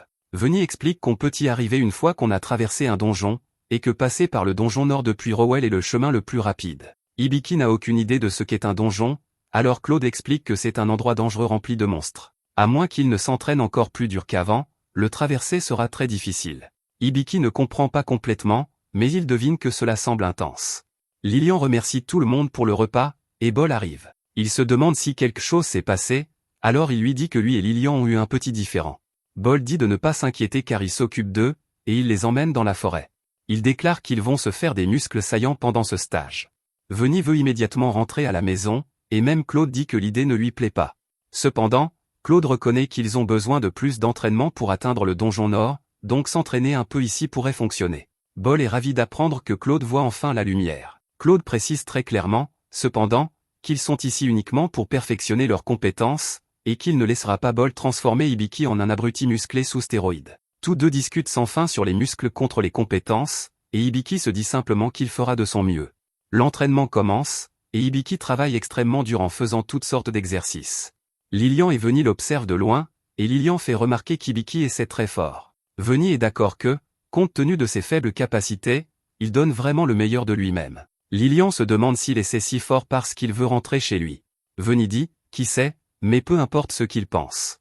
Quoi qu'il en soit, il reste la même personne. Juste à ce moment, Tania de l'auberge arrive pour encourager tout le monde, et Lilian se demande si elle travaille un jour. Au fil de la journée, Claude ordonne à Hibiki de garder l'œil sur la cible. Claude l'encourage après avoir tiré une flèche, mais il veut qu'il essaie d'atteindre la cible. Claude continue de coacher Hibiki à l'arc, et il se rapproche visiblement de la cible. Il s'approche tellement que Claude s'excite et déclare qu'il savait qu'Hibiki pouvait le faire. Malheureusement, le tir suivant manque encore, mais Claude est impressionné par les progrès. Au bout d'un moment, Hibiki déclare qu'il est complètement épuisé. Claude le félicite et dit que la prochaine fois, il devrait viser le centre. Bol est d'accord que l'entraînement a bien fait travailler ses muscles, même s'il n'en voit pas encore les résultats. Hibiki dit qu'il sent qu'il est devenu plus fort, alors il demande à Sapo d'afficher ses statistiques. Il est un peu confus, cependant, quand rien ne semble avoir changé. Claude dit qu'il sent qu'Hibiki est sur le point d'acquérir la compétence de tir à l'arc bientôt. Bol, cependant, dit qu'il aurait peut-être dû se concentrer uniquement sur l'entraînement de ses muscles à la place.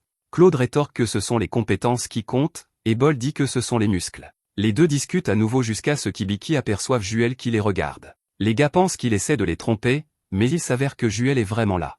Juel les fiche sur place et demande s'il y a un problème. L'entraînement se termine ensuite à une source chaude voisine, où tout le monde se détend. Claude dit que cela fait un moment qu'il n'a pas pu se détendre ainsi, et Hibiki pense à ce que Fauna lui a dit. Fauna a dit que si Claude venait du même endroit qu'elle, alors il a probablement un passé douloureux. Hibiki y réfléchit un instant et décide d'interroger Claude à ce sujet. Il mentionne qu'il n'a pas entendu Claude parler de son origine, et il se demande s'il a de la famille et des amis là-bas. Claude explique qu'il vivait autrefois dans la capitale du royaume de Ronia des Bêtes, mais que la ville a été détruite. Elle a été massacrée, et ses compagnons ne sont plus là. Hibiki dit qu'il est désolé d'apprendre cela, mais Claude lui dit que c'était il y a longtemps. Ce qui est important pour lui maintenant, c'est d'être aux côtés d'Hibiki. Plus tard dans la soirée, Lilian s'approche d'Hibiki, et elle a visiblement du mal à dire quelque chose. Tania comprend ce que Lilian essaie de dire, et elle explique pour elle. Elle dit que Lilian veut encourager Hibiki parce qu'il essaie si fort. Les filles annoncent qu'elles vont faire le ménage pour que les autres puissent parler. Après leur départ, Lilian parvient enfin à dire ce qu'elle retenait. Elle révèle à Hibiki qu'elle ne veut pas qu'il parte. Cependant, elle l'aime tellement qu'elle veut qu'il fasse ce qu'il veut pour lui-même. Malgré tout, elle ne peut s'empêcher d'être triste à ce sujet.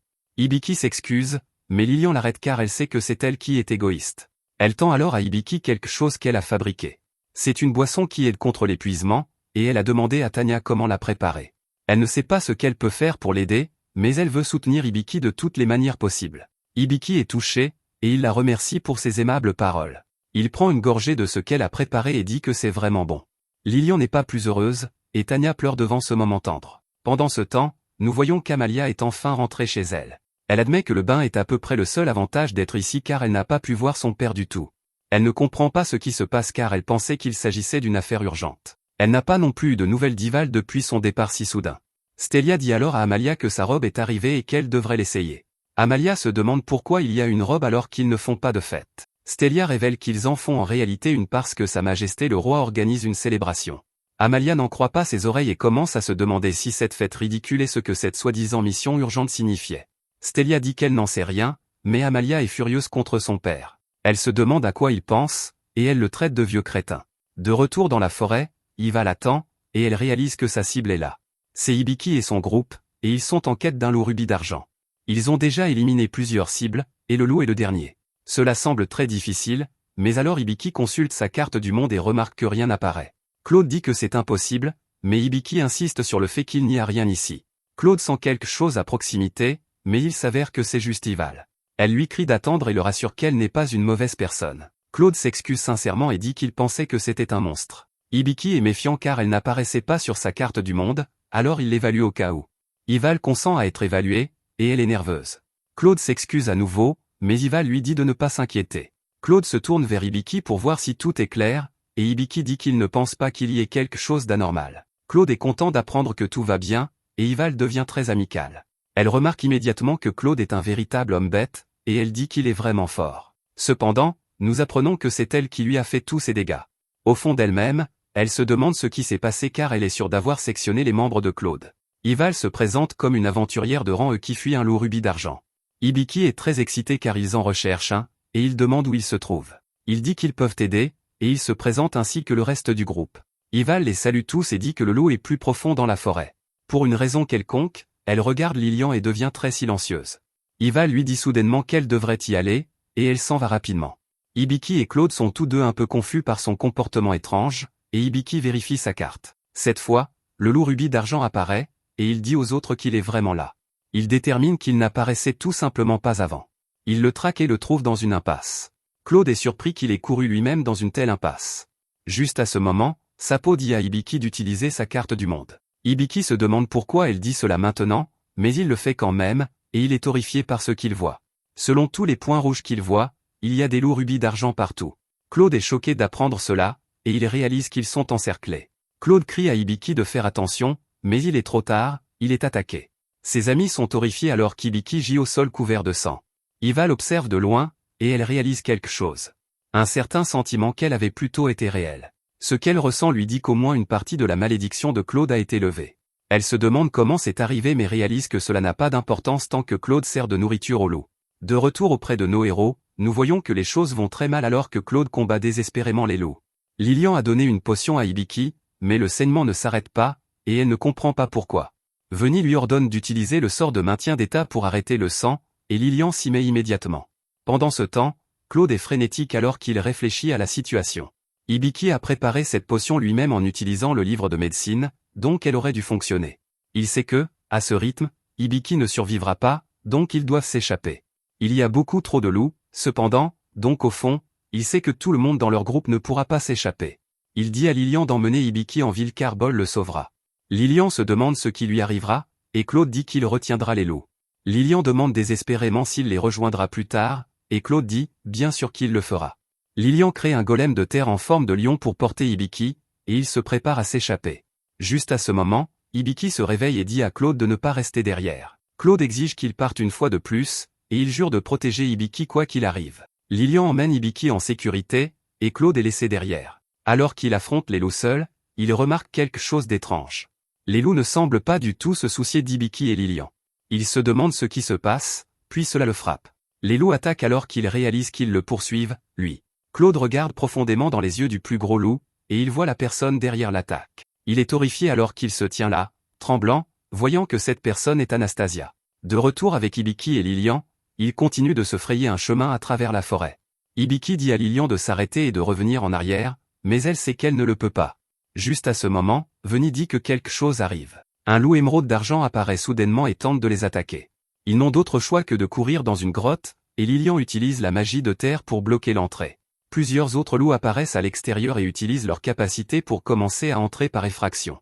Ils s'approchent rapidement, alors Veni dit à Lilian d'utiliser à nouveau la magie. Lilian utilise l'attaque voile de flèche, et elle leur achète un peu plus de temps. Hibiki peut à peine bouger, mais il décide de prendre les choses en main. Il active son livre de médecine, et cela montre tout ce qui ne va pas chez lui. Son premier symptôme est une hémorragie causée par une artère carotide endommagée. Le second est un poison hautement létal détecté dans son corps, appelé poison de la saleté. Hibiki se souvient que c'est le même poison qu'il a déjà traité. Il essaie d'utiliser Hypercure, mais Sapo dit que sa force physique et mentale est à des niveaux insuffisants, ce qui affectera beaucoup le temps d'incantation, donc il faudra du temps pour l'activer.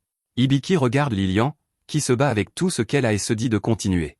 Hibiki devient désespéré, et il supplie son corps de bouger. Dans son désespoir, Hibiki pense à tout le monde qui se bat en ce moment. Claude est seul contre une armée de loups, et Lilian fait de son mieux pour empêcher les loups d'entrer dans cette grotte. Hibiki sait qu'à ce rythme, tout le monde va souffrir. Il crie à son corps de bouger parce qu'il veut sauver tous ses amis. Juste à ce moment, Sapo annonce qu'une augmentation de niveau massive a eu lieu. Son niveau de métier passe de 5 à 15 d'un seul coup. Sa compétence d'évaluation augmente, son dictionnaire augmente, son grimoire augmente, et même son livre de médecine augmente. Œil expert et tutoriel reviennent en ligne, et il acquiert tout un tas de nouvelles compétences dérivées. Plus important encore, il acquiert une nouvelle compétence appelée invoquer une bête sacrée du grimoire et une autre appelée bâton du dieu de la médecine du livre de médecine. Sapo annonce qu'Hypercure est maintenant prête à être activée. Hibiki l'utilise immédiatement, et Sapo confirme que la détoxification est complète. Hibiki prend une autre potion, et Sapo lui recommande immédiatement d'utiliser la compétence invoquer une bête sacrée. Hibiki ne sait pas ce que c'est, mais il l'utilise sans hésitation. Une puissance immense détruit toute la grotte et envoie tous les loups voler. Cette compétence s'active, et tout le monde est stupéfait de voir qu'une puissante bête sacrée est apparue. La bête sait que les loups ont été envoyés ici par quelqu'un, mais elle dit que le combat s'arrête maintenant. La bête se présente comme étant Faraciano, et les autres sont choqués de réaliser que Veni vient de se transformer. Ce petit chat est maintenant une bête sacrée massive et puissante. Elle déclare qu'elle est la bête sacrée de la foudre, qui sert le grand dieu de la magie et est chargée du jugement. Elle annonce qu'attaquer son maître est punissable d'1 million de morts. Comme punition, les corps et les âmes des loups seront complètement anéantis. Elle déchaîne alors son attaque ultime appelée Judge End, et elle fait pleuvoir des éclairs. Cela couvre toute la zone, et les loups sont complètement anéantis. Quand c'est fini, elle leur dit calmement qu'ils sont maintenant en sécurité. Hibiki la regarde incrédule et lui demande si c'est vraiment Veni. Elle confirme que oui et explique que, grâce à la compétition invoquée une bête sacrée d'Hibiki, elle a temporairement retrouvé ses véritables pouvoirs. Hibiki réalise que sous cette forme, Veni peut même vaincre le gros loup qui combat Claude. Pour cette raison, il dit immédiatement qu'il devrait retourner l'aider. Malheureusement, Veni révèle qu'ils ne le peuvent pas car ils ont déjà manqué de temps. Le sort ne dure pas éternellement, et elle reprend sa forme plus petite. Hibiki se demande s'ils peuvent simplement réutiliser la compétence, mais Sapo dit qu'il faudra un certain temps avant qu'ils puissent l'activer une seconde fois. Hibiki refuse d'accepter cela comme une raison d'abandonner, et il dit qu'ils devront simplement faire quelque chose eux-mêmes. Veni révèle alors que ce qui les a attaqués était en fait un loup diamant d'argent, qui est encore plus puissant que ce qu'Hibiki attendait. Malheureusement, elle lui dit qu'il n'a aucune chance contre lui. Cela se retourne contre elle, cependant, car cela ne donne qu'une raison de plus à Hibiki pour revenir. Il dit que Claude essaie de les protéger, mais qu'il veut aussi protéger Claude. Il ne veut pas perdre Claude parce que c'est un cher ami. Lilian est d'accord, alors ils décident de revenir ensemble. Sapo les interrompt et recommande à Hibiki d'utiliser la compétence bâton du dieu de la médecine. Veni se demande ce qui se passe, alors Hibiki dit qu'il semble avoir acquis quelque chose appelé bâton du dieu de la médecine. Veni est stupéfaite d'entendre cela, et Hibiki se demande ce qu'est cette compétence. Sapo explique que c'est une compétence de rareté double qui guérit complètement toutes les formes de vie dans un certain rayon. Elle restaure non seulement les PV et PM, mais elle restaure également complètement les parties du corps perdues et supprime les effets de statut comme le poison. Cependant, elle ne peut pas lever les malédictions, et une fois utilisée, il faut attendre 168 heures avant de pouvoir l'utiliser à nouveau. Hibiki n'attend même pas que Sapo finisse d'expliquer avant de déclarer qu'il va l'utiliser. Il active immédiatement bâton du dieu de la médecine, et cela guérit nos héros. Lilian dit qu'elle n'est plus du tout fatiguée, et Hibiki se sent beaucoup mieux. Veni n'en croit pas ses yeux, et elle dit que c'était complètement excessif. Juste à ce moment, une branche pousse hors du sol, et un arc en tombe. Veni perd complètement la raison en réalisant ce que c'est. Hibiki le ramasse simplement, mais Veni lui dit de ne pas le traiter avec autant de désinvolture. Sapo annonce qu'Hibiki a acquis une nouvelle compétence appelée tir à l'arc spirituel. Hibiki reconnaît immédiatement la compétence qu'Amalia a utilisée. Il l'essaie, et il choque tout le monde lorsqu'il crée une flèche d'énergie et la tire vers le ciel. Hibiki dit que ce pouvoir est insensé, et il l'évalue. Cela révèle que c'est un arc divin appelé l'arc lumineux, et qu'il a été spécialement fabriqué pour lui. Lilian dit que c'est vraiment cool, et Veni est sans voix. Hibiki ne se laisse pas distraire, cependant, car cela signifie simplement qu'il peut maintenant vraiment se battre. Il n'y a pas de temps à perdre, alors il déclare qu'ils iront sauver Claude. Dans les cieux, le dieu en chef remercie le dieu de la magie de l'avoir réveillé. Le dieu de la magie dit que ce n'était pas grand-chose, mais elle lui demande s'il ne donne pas trop de bénédictions à Hibiki. Le dieu en chef s'empresse de souligner qu'elle a également prêté sa force à Hibiki. Plus important encore, que Hibiki puisse ou non mettre tous ses cadeaux à bon usage ne dépend que de lui. Alors qu'il se dirige vers Claude, Hibiki consulte sa carte du monde et voit qu'une meute de loups rubis argentés se dirige droit sur eux. Ils sont 11 venant de l'avant, 10 sur la droite et 8 sur la gauche. Veni se demande ce qu'ils vont faire, et Hibiki dit qu'ils n'ont qu'une seule option. S'il les arrête ici, cela aidera certainement Claude. Il dit à tout le monde de les vaincre rapidement pour pouvoir avancer. Veni avait deviné qu'il dirait cela, alors elle lui dit de se concentrer sur celui qui est droit devant.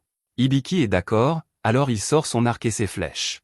Il doute immédiatement de lui-même, cependant, et se demande si c'est trop difficile. Juste à ce moment-là, Sapo lui envoie un message et lui recommande d'utiliser sa compétence innée, l'œil expert. Hibiki réalise que cela signifie que le dieu en chef a récupéré, et il active cette compétence immédiatement. Sapo commence à calculer ses chances de toucher et lui dit de sélectionner sa cible. Hibiki est stupéfait par le système de ciblage, et il choisit le loup qui se trouve devant. Sapo annonce que ses chances de toucher sont de 100% et lui donne le feu vert. Hibiki tire, et Veni le félicite alors qu'il anéantit le loup droit devant. Hibiki pense que c'est essentiellement une flèche qui voyage à la vitesse de la lumière et qui touche avec une précision de 100%. Il reconnaît que c'est une arme de massacre massif inévitable, et il est content car ils en ont besoin maintenant. Veni dit alors à Lilian qu'elle peut libérer un tiers de sa puissance magique, et Lilian se met immédiatement au travail. Elle commence par utiliser une attaque appelée fouet de bois, puis elle utilise coupe-vent. Hibiki est impressionné car elle a éliminé un groupe de loups, et il pense que Lilian ne se retient plus. Veni la félicite, et Lilian attribue tout le mérite à son professeur. Hibiki dit qu'il est surpris car les loups les ont attaqués en formation, et il dit qu'il existe des monstres intelligents. Veni révèle qu'ils sont simplement contrôlés, et tout cela est l'œuvre d'un loup diamant argenté. Hibiki se demande pourquoi un monstre aussi dangereux se trouve ici. Veni soupçonne que cela a un rapport avec la femme qu'ils ont rencontrée plus tôt. Elle dit que si Ival n'était pas apparu, il ne serait pas allé profondément dans la forêt, et il n'aurait pas croisé le loup diamant argenté. Elle ajoute également qu'elle jurerait avoir déjà vu ce visage quelque part. Pendant ce temps, nous voyons qu'Ival observe Claude au combat. Elle dit à Claude de souffrir davantage car plus il souffre, plus le cœur et l'âme d'une certaine femme se corrompront. Claude tient toujours seul les loups à distance, et il lutte profondément. Il se demande pourquoi Anastasia lui ferait cela alors qu'il lui faisait plus confiance que tout. Claude n'arrête pas d'avoir le souvenir d'Anastasia regardant la lune, et elle dit à Claude comme elle est belle. Claude l'appelle et lui demande si elle est là, mais ce n'est qu'un loup.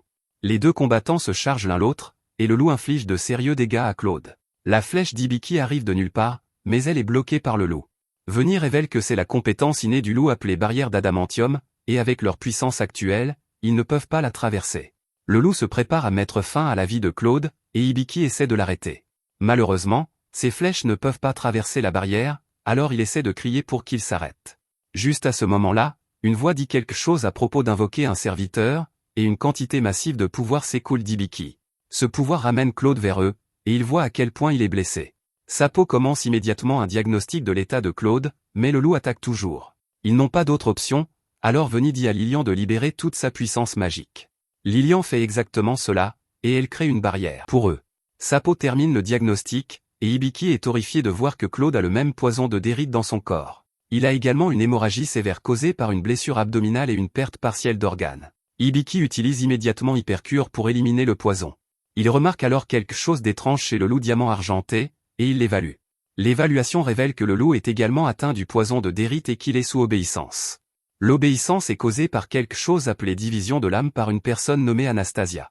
Hibiki dit que ce nom lui semble familier, et il se souvient qui est Anastasia. Juste à ce moment-là, Sapo confirme que la détoxification est terminée, alors Hibiki essaie d'utiliser Perfect et Al. Malheureusement, c'est bloqué car les PM du détenteur du contrat sont insuffisants. Hibiki regarde Lilian et réalise qu'elle a brûlé sa puissance magique au combat. Il sait qu'avant que ses PM ne soient complètement épuisés, il doit essayer autre chose. Il essaie Extra et Al, mais cela ne fonctionne pas non plus. Les choses empirent considérablement lorsque Lilian manque de puissance magique et s'effondre. Le loup s'approche pour mettre fin à leur jour, et nous voyons qu'Ival est très satisfaite. Elle dit que s'il n'était pas revenu, peut-être qu'il n'aurait pas eu à mourir. Hibiki n'est pas prêt à abandonner, alors il charge sa flèche. Il crie en libérant l'attaque, mais cela ne fait rien. Un point sort de nulle part pour arrêter le loup, et nous voyons que c'est Claude. L'œil expert d'Hibiki passe automatiquement en mode éclairé, et Sapo annonce qu'il corrige les informations falsifiées. Les statistiques de Claude se mettent à jour, et cela révèle que son vrai métier est héros au niveau 95. Ce pouvoir s'éveille en Claude, et il utilise Diamond Break, qui brise complètement la barrière d'adamantium. Il inflige de sérieux dégâts, et il dit à tout le monde qu'il s'occupera du reste. Il leur ordonne d'attendre, mais Hibiki se demande ce qu'il fera sans armes. Claude explique qu'elle est juste là, et il invoque sa lance. Il a gagné une tonne de pouvoir, et il brille alors qu'il s'élève dans le ciel. Claude utilise alors une compétence appelée gravitation pointée, et il désigne sa cible à la fois comme la lance et Anastasia. Il déclare que sa lance est désormais liée à elle par les chaînes de la gravité et qu'elle est garantie de la poursuivre quoi qu'il arrive. Il lui dit que sa barrière d'adamantium se déchirera comme du papier, et avec sa lance qui ne peut être ni esquivée ni bloquée, il la ramènera sur Terre. Il termine avec sa compétence ultime appelée Critical Pierce, et il lance la lance. Les dégâts qu'elle cause illuminent tout le ciel, et Hibiki regarde, stupéfait. Il est horrifié lorsque la tête du loup atterrit devant lui, mais il l'évalue immédiatement. Il est dit que l'âme corrompue qui était possédée a finalement été libérée. Hibiki dit que cela donne l'impression qu'Anastasia était également contrôlée. La présence persistante d'Anastasia parle, et elle remercie Claude. Elle dit que grâce à lui, elle ne peut plus commettre d'autres péchés. Elle s'excuse auprès de Claude et lui dit qu'aujourd'hui, son cauchemar prend également fin. Elle dit qu'elle dormira ici jusqu'à ce que ce moment vienne, puis elle disparaît. Claude demande à Hibiki s'il est indemne, et Hibiki ne pourrait pas être plus heureux de le voir. Il fait remarquer que les pouvoirs de héros de Claude sont revenus, mais Claude dit qu'il semble que le moment soit venu. Sapo annonce que la limite de temps a été atteinte et que le mode éclairé de l'expert est maintenant désactivé. Hibiki réalise que les pouvoirs de héros de Claude ont une limite de temps pour l'instant. Claude s'excuse alors parce que tout ce qui s'est passé était de sa faute. Hibiki ne comprend pas pourquoi il se blâme, alors Claude explique. Il commence par révéler qu'il avait autrefois une compagne nommée Anastasia. Finalement, il a compris que le loup diamant argenté abritait un morceau de son âme. En tant que mage spirituel, Anastasia pouvait contrôler les monstres en divisant son âme et en utilisant un morceau de celle-ci pour les posséder. Pour une raison inconnue, elle a trahi Claude et rejoint ceux qui l'ont maudit. Hibiki se demande s'il a vaincre les vrais la malédiction, mais Claude dit non car ce n'est pas elle qui l'a maudit. Il devient très sérieux en révélant qu'elle est déjà morte parce qu'il l'a tuée de ses propres mains. Dans ces derniers instants, Anastasia a déclaré qu'elle ne laisserait jamais Claude avoir son âme avant qu'il ne mette fin à sa vie. Claude réalise maintenant que c'était un terrible oubli de sa part. Il n'aurait jamais imaginé qu'il y avait encore des monstres sous son contrôle à sa mort. Hibiki comprend maintenant que la raison pour laquelle ils ont été attaqués par le loup diamant argenté est qu'il venait après Claude. Claude dit qu'il acceptera toute punition, et il dit à Hibiki de le juger comme bon lui semble. Hibiki est complètement perplexe, et il se demande en quoi Claude a fait quoi que ce soit de mal. Claude fait remarquer que sans lui, Hibiki n'aurait jamais été en si grand danger. Hibiki dit fermement à Claude qu'il a été forcé à faire cela et qu'il est une victime. Il a été trahi, maudit, et a même perdu ses membres, et rien de tout cela n'est de sa faute. Hibiki lui dit qu'il n'a aucune raison de se sentir coupable, et il le dira autant de fois qu'il le faudra. Hibiki le répète encore et encore, et Claude est profondément ému. Claude déclare qu'il servira et protégera Hibiki avec une dévotion totale jusqu'à ce qu'il puisse retourner dans son propre monde. Même si un moment vient où ils doivent se séparer pour de bon, il demande à Hibiki de permettre à son serment et à sa dévotion de rester avec lui pour toujours. Bien sûr, Claude est choqué quand Hibiki dit immédiatement non, il n'acceptera pas ce serment. Claude est stupéfait, mais avant qu'Hibiki puisse s'expliquer, il s'effondre. La voix du dieu en chef dit qu'utiliser le mode éclairé était un peu trop pour le niveau actuel d'Hibiki, et qu'il devrait se reposer un moment. Là-haut dans les cieux, le dieu en chef dit que c'était limite, et le dieu de la magie est d'accord. Le dieu en chef essaie de la blâmer de l'avoir tenue à l'écart de l'action, mais il recule rapidement quand elle le menace à nouveau. Le dieu des enfers est également là, et nous voyons que c'est une petite fille. Le dieu en chef se demande pourquoi elle est ici, et elle dit qu'elle a entendu dire qu'il avait passé un terrible moment à cause du dispositif de torture qu'elle a créé. Il blâme tout sur le dieu de la magie, et il a encore des ennuis. Le dieu des enfers suggère que le dispositif pourrait être mieux utilisé pour lui faire du mal, et le dieu en chef est horrifié que personne ne soit de son côté. Le dieu de la magie demande alors au dieu des enfers si elle a choisi un nouveau seigneur démon. Ils ont attendu, mais elle dit que non. Le dieu de la magie explique que le héros du royaume des bêtes a vaincu le seigneur démon il y a peu de temps. Pour maintenir l'équilibre dans le monde, il est préférable que les 8 postes de seigneur démon soient pourvus. Le dieu des enfers sait à quel point c'est grave, alors elle promet de trouver quelqu'un de convenable. Le dieu en chef dit qu'elle n'a pas besoin d'être aussi rigide car les seigneurs démons ne sont pas nécessairement mauvais. Le dieu des enfers s'inquiète de ce qui arriverait si l'un d'eux se déchaînait à nouveau. Les autres l'assurent que tout ira bien car les nouveaux candidats sont apparemment de bons enfants. Après le départ de la fille, le dieu de la magie dit au dieu en chef qu'elle n'arrête pas de penser avoir déjà vu Hibiki quelque part. Le dieu en chef est évasif et dit « Qui sait ?» Il explique qu'il ne donne un coup de main à Hibiki que parce qu'il est trop faible. Lorsqu'il est seul, le dieu en chef pense qu'on dirait qu'elle commence à tout comprendre. Il dit que le pouvoir est nécessaire pour permettre à Hibiki de survivre. Il admet tranquillement qu'il n'a jamais voulu qu'Hibiki vienne dans ce genre de monde. Il aurait pu rester dans son propre monde et avoir une belle vie. Un peu plus tard, nous voyons qu'Hibiki a dormi pendant 2 jours entiers.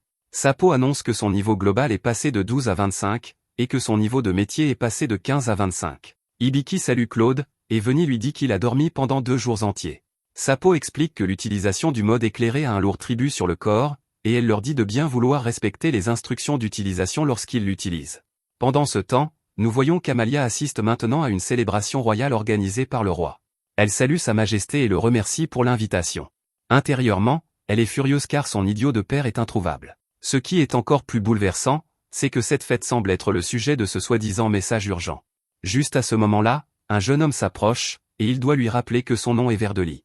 Amalia est choquée car quand elle l'a vu pour la dernière fois, il n'avait que 10 ans. Il lui dit qu'elle est aussi belle que jamais et dit qu'il souhaite que quelqu'un comme elle puisse donner naissance au prochain dirigeant de leur pays. Amalia n'a aucune idée de quoi il parle, et elle dit que c'est dégoûtant. Le roi fait alors une grande annonce à tous ces sujets. Cette année, Verdeli et une jeune femme nommée Melancoru ont tous deux eu 15 ans et ont obtenu des métiers appropriés. Le roi est débordé d'émotion en déclarant que les prières désespérées de leur pays ont enfin atteint les dieux. Il annonce que le prince héritier Verdeli est devenu un héros et que Melancoru a été choisi pour devenir une sage. Toute la pièce célèbre, et le roi déclare que le rôle du héros est de vaincre le méchant seigneur démon. Le roi annonce ensuite qu'un héros doit avoir un groupe, et il nomme un paladin, Doger, comme membre et Amalia de la maison de Steinbar comme une autre. Amalia n'a jamais été aussi choquée de toute sa vie, et elle pousse un cri. Verdeli se tient devant tout le monde, et il jure d'abattre le seigneur démon. Il déclare ensuite qu'une fois qu'il aura tenu son serment, il a l'intention de s'unir par mariage avec Amalia. Les choses ne font qu'empirer pour elle, et elle n'arrête pas de crier. Verdeli l'appelle à s'allier à lui et à élever leur pays haut. Tout le monde la regarde directement, mais elle est déjà partie. De retour à l'auberge, nous voyons que nos héros viennent de finir un délicieux repas. Hibiki dit à tout le monde qu'il y a réfléchi, et qu'il veut finalement aller à Thérodinus. Il précise encore qu'il va chercher un moyen de retourner dans son propre monde. Sa famille et ses amis sont là-bas, et il y a beaucoup de personnes qui lui manquent. Cependant, il dit aussi qu'il ne veut pas non plus dire adieu aux gens ici. Le temps qu'il passe avec eux lui est très précieux. Il ne supporte pas l'idée de ne plus jamais revoir personne de son propre monde, mais il ne supporte pas non plus l'idée de dire au revoir à eux tous. C'est pourquoi il a l'intention de trouver un moyen de retourner sans laisser aucun d'eux derrière lui. Lilian se demande si cela signifie qu'elle peut encore rester avec lui, et Hibiki dit que c'est ce qu'il veut. Tout le monde est très heureux d'entendre ce nouveau plan, mais Claude voit un problème. Il se demande comment Hibiki prévoit de retourner dans son monde sans les laisser, et Hibiki admet qu'il n'en a aucune idée. Veni dit qu'il est stupide, mais Claude vient à sa défense. Il est d'accord qu'Hibiki est un imbécile, mais il dit qu'il pourrait peut-être rendre l'impossible possible. Veni leur rappelle alors qu'à moins de traverser le donjon nord, ils ne peuvent pas atteindre Thérodinus, où se trouvent les sages. Hibiki le sait, et c'est pourquoi il leur demande à tous de l'aider. Claude engage son corps et son âme à protéger Hibiki pour le reste de sa vie en tant que chevalier, et Lilian dit la même chose. Veni essaie de faire comme si elle ne voulait pas participer à ce moment ringard, mais elle ne peut s'en empêcher.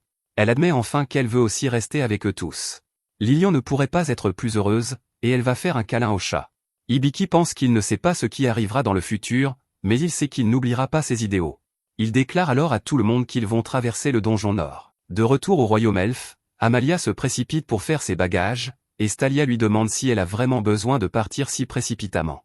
Amalia dit que c'est absolument nécessaire car elle ne supporte pas le prince pompeux à un niveau viscéral. Elle ne peut pas non plus croire qu'il pense réellement que le seigneur démon n'est qu'un ennemi qui doit être vaincu. Stalia se demande ce qui ne va pas avec cela, mais Amalia dit que tout est mauvais. Elle sait que personne ici ne l'écoutera, alors elle doit partir. Elle dit au revoir à Stalia et dit que son idiot de père peut s'occuper du reste. Elle dit à Hibiki de l'attendre car elle arrive. Ailleurs, Ival s'excuse auprès de quelqu'un dans son miroir. Elle dit que quelqu'un s'est mis en travers de son chemin et qu'elle n'a pas terminé sa mission. Elle dit que la prochaine fois, elle mettra fin à la vie de Claude et leur présentera l'âme d'une certaine femme. Merci d'avoir regardé mon récapitulatif. N'oubliez pas d'aimer la vidéo.